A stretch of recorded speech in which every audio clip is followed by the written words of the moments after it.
पीक विम्याच्या प्रश्नावर देवगाव येथे सरण आंदोलन सुरू. प्रशासनासमोर शेतकऱ्यांचा एल्गार. ठोस निर्णयाशिवाय माघार नाही, आंदोलकांचा निर्धार. देवगाव महसूल मंडळातील खरीप 2025 हंगामातील प्रलंबित पीक विमा दाव्याच्या प्रश्नावर प्रशासनासोबतची चर्चा निष्फळ ठरल्यानंतर शेतकरी बचाव कृती समितीच्या वतीने सोमवार दिनांक 20 जुलै रोजी देवगाव येथील छत्रपती शिवाजी महाराज चौकात सरण आंदोलन सुरू करण्यात आले. पीक विम्याची रक्कम प्रत्यक्ष शेतकऱ्यांच्या खात्यात जमा होईपर्यंत आंदोलन मागे घेणार नसल्याची ठाम भूमिका आंदोलकांनी घेतल्याने प्रशासनासमोर मोठे आव्हान उभे राहिले आहे. यापूर्वी निफाड तहसील कार्यालयात तहसीलदार विशाल नाईकवाडे यांच्या उपस्थितीत शेतकरी प्रतिनिधी व प्रशासनाची बैठक झाली होती. बैठकीत प्रलंबित पीक विमा दावे मंजूर करण्याबाबत शासनाकडे प्रस्ताव पाठविण्याचे आश्वासन देण्यात आले. मात्र केवळ आश्वासनांवर समाधान मानण्यास शेतकऱ्यांनी स्पष्ट नकार देत जाहीर कार्यक्रमानुसार आज सरण आंदोलन सुरू केले. खरीप 2025 हंगामात अतिवृष्टीमुळे सोयाबीन, मका, टोमॅटो तसेच इतर पिकांचे 70 ते 90% नुकसान झाले होते. मात्र विमा कंपनीने सदोष पीक कापणी प्रयोग, चुकीचे पंचनामे, हवामान केंद्राच्या त्रुटीपूर्ण नोंदी आणि अन्यायकारक निकषांच्या आधारे मोठ्या प्रमाणावर दावे फेटाळल्याने हजारो शेतकऱ्यांवर अन्याय झाला आहे. या अन्यायाविरोधातच ग्रामपंचायत कार्यालयासमोर प्रतिकात्मक सरण उभारून आंदोलन करण्यात आले. आंदोलनस्थळी विमा आमच्या हक्काचा नाही, कुणाच्या बापाचा, पीक विमा मिळालाच पाहिजे अशा घोषणांनी परिसर दणाणून गेला. आंदोलकांनी विमा कंपनीच्या कार्यपद्धतीविरोधात तीव्र संताप व्यक्त करत सदोष पीक कापणी प्रयोगांची चौकशी, देवगाव हवामान केंद्राच्या चुकीच्या नोंदीची तपासणी, अन्यायकारक ट्रिगर निकष रद्द करून प्रलंबित सर्व दावे मंजूर करण्याची मागणी केली. आंदोलनादरम्यान मनोहर बोचरे, धनंजय जोशी, जयवंत लोहारकर, राजेंद्र मेमाणे आदी शेतकरी प्रतिकात्मक सरणावर बसले होते.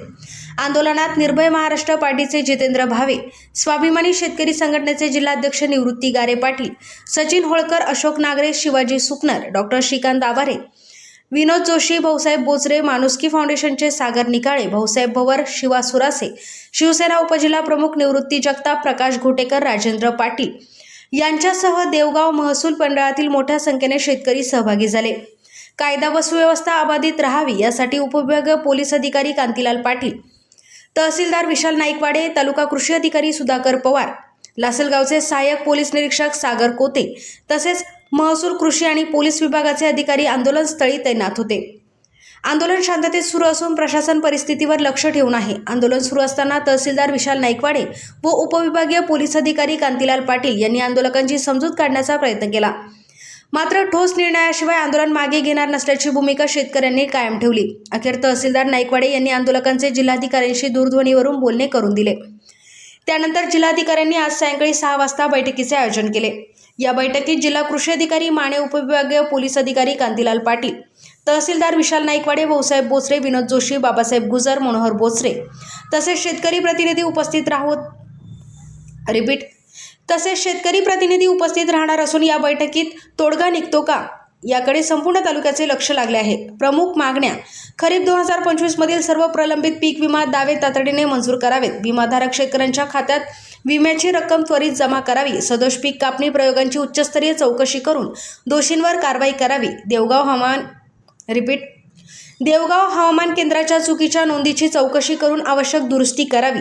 अन्यायकारक ट्रिगर निकषांमध्ये बदल करावा. विमा कंपन्यांना पुरेसे मनुष्यबळ उपलब्ध करून तालुका स्तरावर पीक विमा केंद्र सुरू करावे. शासकीय पंचनामे आणि विमा कंपन्यांच्या निकषातील विसंगती दूर करावी.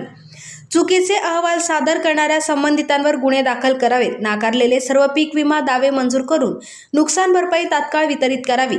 महाराष्ट्र 7/12 न्यूजसाठी प्रतिनिधी गणेश ठाकरे. याबाबत तुम्ही पण खुलासा करावा अशी आम्ही तुम्हाला आजच्या निमित्ताने मागणी करतो. आणि दुसरी गोष्ट, कधी पण शेतकऱ्यांना आश्वासन करतो की माझा काँग्रेस पक्ष सदैव हा तुमच्या नेहमी सोबत राहील. कधीही सांगा, कधी आपण कृषी मंत्र्यांकडे जायचं तर कधीही जाऊ, काही अडचण नाही.